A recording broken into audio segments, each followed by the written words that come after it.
क्या उत्तर प्रदेश में मुख्यमंत्री योगी आदित्यनाथ के खिलाफ नेता एकजुट हो रहे हैं, लामबंद हो रहे हैं? जी हाँ, ऐसी ही खबरें मीडिया में चल रही हैं और सुर्खियों में बनी हुई हैं। ऐसा इसलिए भी क्योंकि लगातार केशव प्रसाद मौर्य और मुख्यमंत्री योगी आदित्यनाथ के बीच टकराव की बात यानी अनबन की बात सामने आ रही है। कहा जा रहा है कि मुख्यमंत्री योगी आदित्यनाथ और उप मुख्यमंत्री केशव प्रसाद मौर्य के बीच काफी कुछ चल रहा है अंदर-अंदर। मतलब इन दोनों लोगों के बीच पट नहीं रही है और जम नहीं रही है और दोनों लोग एक-दूसरे के खिलाफ चल रहे हैं। और इसी बीच जो हम अगर दूर मतलब इसके कुछ पीछे जाएँ और देखें कि पार्टी के या एनडीए गठबंधन के जो पार्टियाँ हैं, उन पार्टियों के नेता भी धीरे-धीरे भारतीय जनता पार्टी से दूरी बना रहे हैं उत्तर प्रदेश में।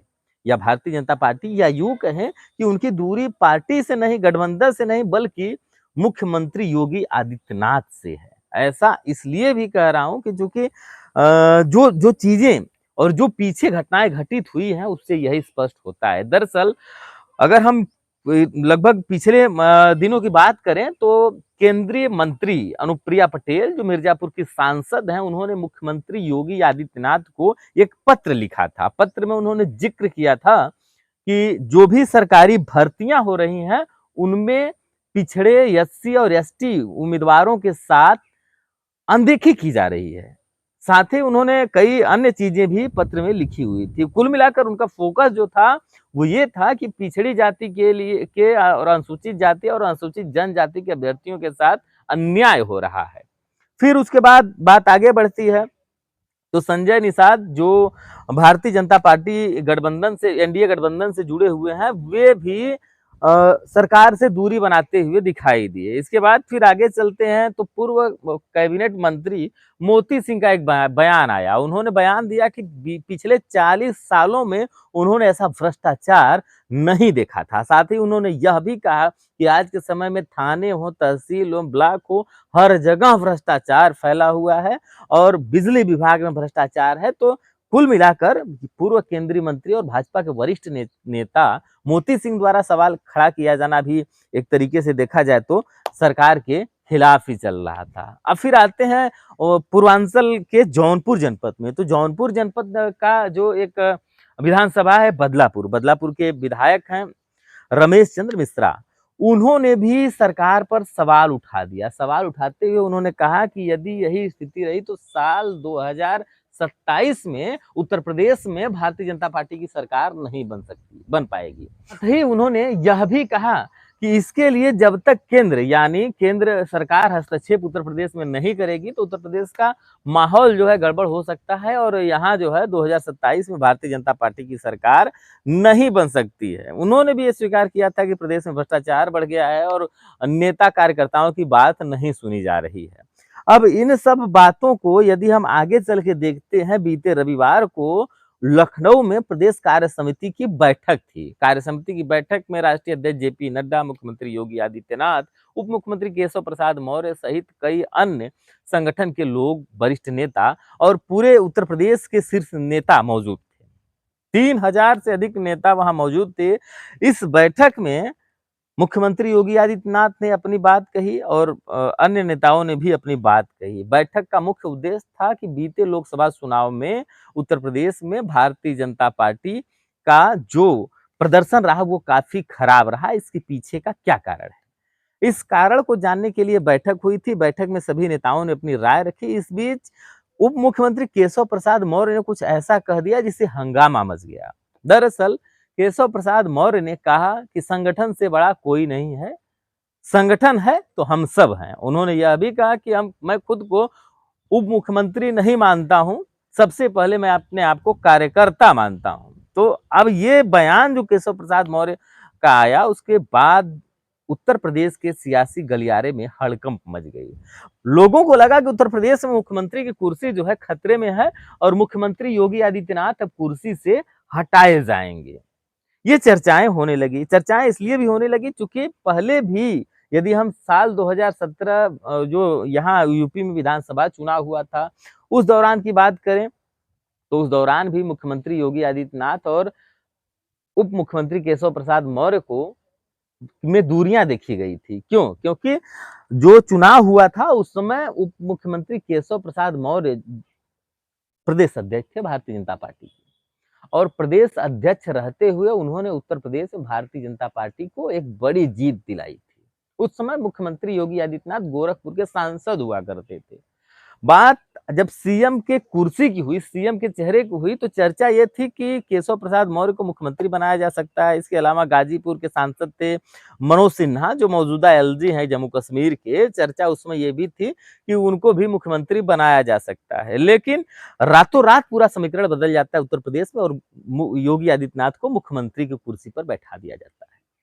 उस समय भी विरोध हुआ था। उसके बाद हम आगे चलें तो साल 2019 लोकसभा चुनाव के दौरान भी उत्तर प्रदेश में बहुत कहा जाए तो खराब प्रदर्शन भारतीय जनता पार्टी का नहीं रहा, तो उसमें कुछ खास दूरी तो देखने को नहीं मिली थी योगी आदित्यनाथ और केशव प्रसाद मौर्य के बीच। लेकिन अब आते हैं साल 2022 विधानसभा चुनाव के दौरान। तो साल 2022 विधानसभा चुनाव के दौरान सिराथू विधानसभा सीट से केशव प्रसाद मौर्य चुनाव लड़े।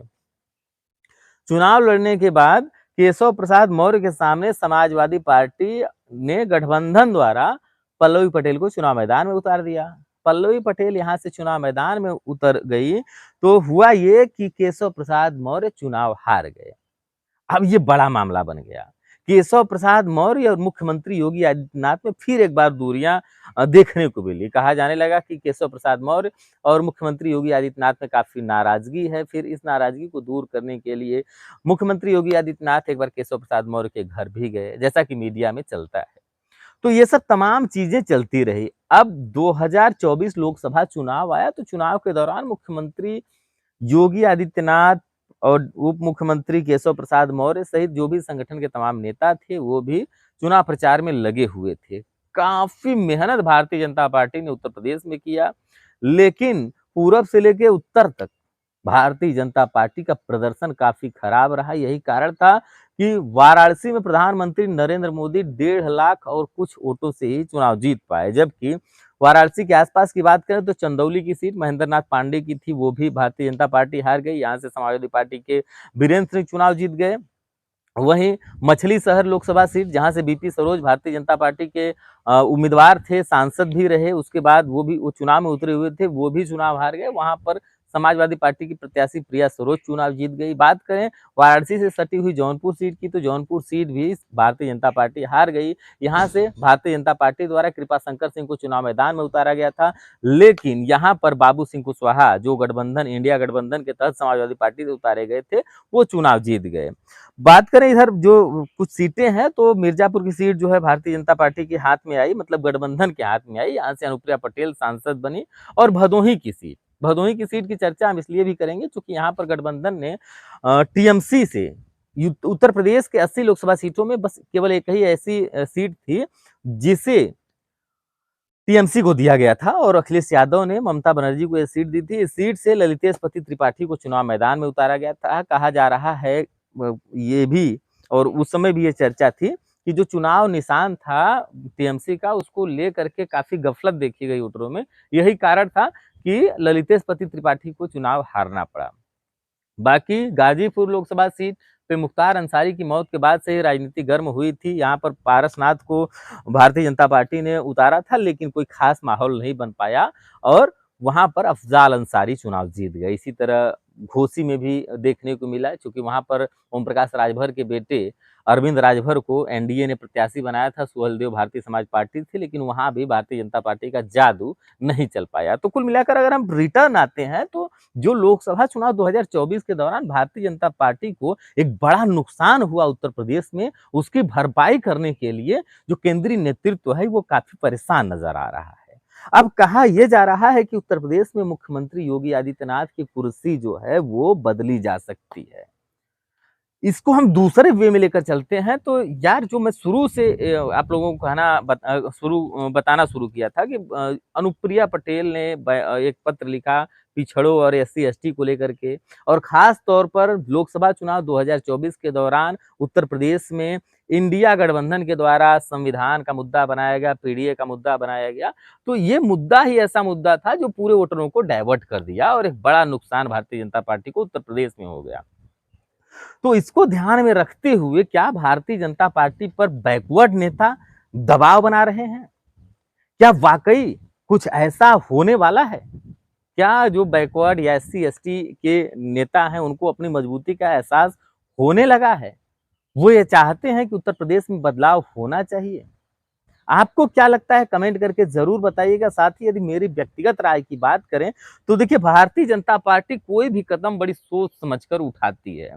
अब बात करें राजनीतिक समीकरण की तो भले ही लोकसभा चुनाव 2024 के दौरान ओवर कॉन्फिडेंस के चलते भारतीय जनता पार्टी कई लोकसभा सीटों पर चुनाव हार गई। लेकिन भारतीय जनता पार्टी मुख्यमंत्री योगी आदित्यनाथ को कुर्सी से हटाकर अपना बड़ा नुकसान कभी नहीं कराना चाहेगी।